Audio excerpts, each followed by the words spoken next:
नमस्ते, आदाब, सत श्री अकाल। बहुत स्वागत है आप सभी का दी हॉरर फाइल्स में। दोस्तों चलिए शुरू करते हैं कहानी मौत की बात के पार्ट 2 और देखते हैं क्या उस बच्चे के बाबा के मुंह में पंडित जी गंगाजल डालने गए थे या नहीं। पास पड़ी रखी बोतल से उन्होंने छोटी बोतल को पूरा भर लिया, उसे अपने थैले में डाला। जूती व चश्मा पहनकर वो कमरे से बाहर निकले और गेट खोलकर बाहर आ गए। अंधेरा हो चुका था। पूरी गली में स्ट्रीट लाइट लगी तो थी, लेकिन स्ट्रीट लाइट लगी होने के बाद भी पूरे गांव में 1-2 लाइटें ही जल पाती थी। बाकी दिखाने के लिए बस खंभे खड़े थे, क्योंकि सबके बल्ब किसी पत्थर से फोड़ दिए गए थे। ये बच्चों के खेलने का तरीका है, जो बल्ब पर निशाना लगाकर ही खेलते हैं। पंडित जी अपने साथ टॉर्च रखते हैं। उन्होंने अपनी सुविधा के अनुसार टॉर्च जला ली। लड़का आगे आगे था, पंडित जी उसके पीछे पीछे, जो उसका पीछा करते हुए चल रहे थे। चारों तरफ कोई न दिखता था। बीच बीच में कुत्तों के जोर जोर से भौंकने की आवाजें कानों में पड़ रही थी। तभी गली से अचानक 2 कुत्ते निकले और पंडित जी की ओर बहुत जोर जोर से भौंकने लगे। ये अजीब था, क्योंकि लड़का उनसे आगे था, अतः कुत्तों को उस पर पहले भौंकना चाहिए था। लेकिन उन्होंने पंडित जी को घेर लिया। शायद वेशभूषा से वे उन्हें थोड़े अलग लगे होंगे। लेकिन पंडित जी ने जमीन से एक पत्थर उठाया और एक कुत्ते को इंगित करते हुए उछाला। कुत्ता अपनी दुम दबाए जिस गली से निकला था उसी में वापस लौट गया। फिर दूसरा भी कुछ सोचकर उसके पीछे ही हो लिया। पंडित जी ने लड़की को आवाज लगाते हुए पूछा, और कितनी दूर है? इतनी रात में थक गया हूँ मैं, समय बहुत हो गया है।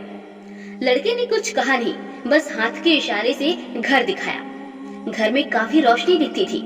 पंडित जी ने अपने पैरों की गति और तेज कर दी।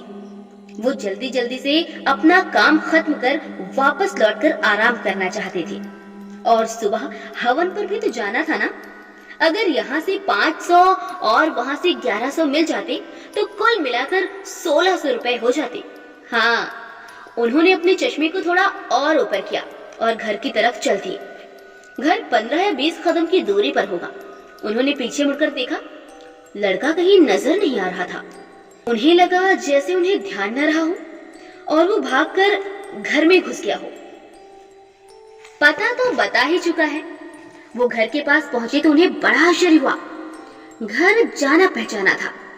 वही तुलसी का पेड़, वही बाउंड्री, वही दरवाजे के आसपास बनी 2 खिड़कियां।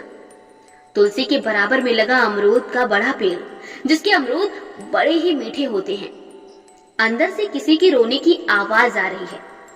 हो सकता है जिसके मुंह में गंगा जल डालना हो वो जा चुका हो, लेकिन आवाज कुछ जानी पहचानी सी लगती है। और तभी कुछ बोल उनके कानों में पड़े। हाय, मुझे क्या पता था इतनी जल्दी चले जाएंगे। पंडित जी का दिल बैठ गया।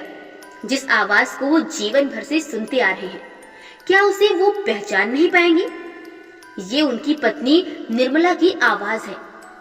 तभी उन्हें ध्यान आया, ये घर तो उन्हीं का है। वे 30 कदमों से अंदर बढ़ गए।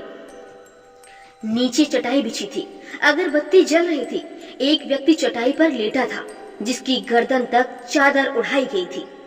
नाक और कान में रुई लगी दिखती थी।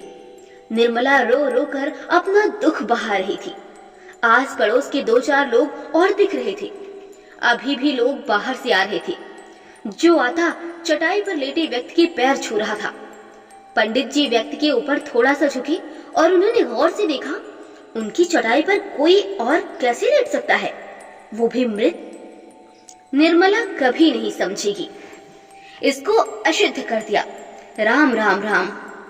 उन्होंने फिर अपने आप से क्षमा मांगी। घर वालों को कब तक समझाते रहेंगे कि उनकी चीजें कोई और इस्तेमाल में ना लिया करे। और आज तो हद ही हो गई।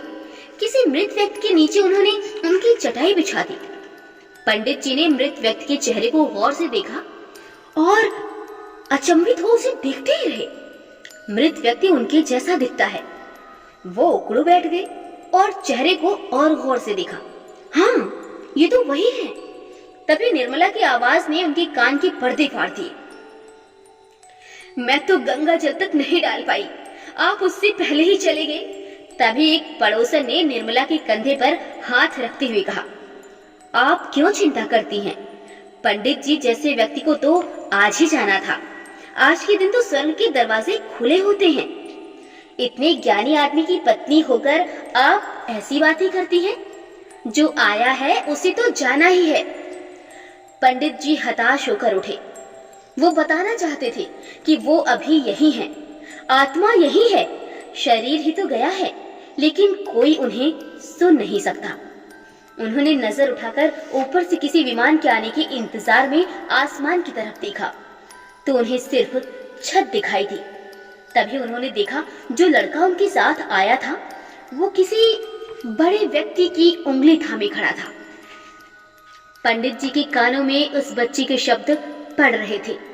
उसने बड़ी ही मासूमियत से अपने पिता से पूछा, पापा क्या पंडित जी स्वर्ग गए होंगे? इतने बड़े ज्ञानी के लिए स्वर्ग क्या और नर्क क्या? कहते हुए उसके पिता ने पंडित जी के मृत शरीर को देखते हुए अपने दोनों हाथ जोड़ लिए। दोस्तों ये कहानी आपको कैसी लगी कमेंट बॉक्स में जरूर बताइएगा। आपकी ये दोस्त लेकर फिर से हाजिर होगी आपके लिए एक रोमांचित कर देने वाली कहानी। तब तक के लिए बाय बाय।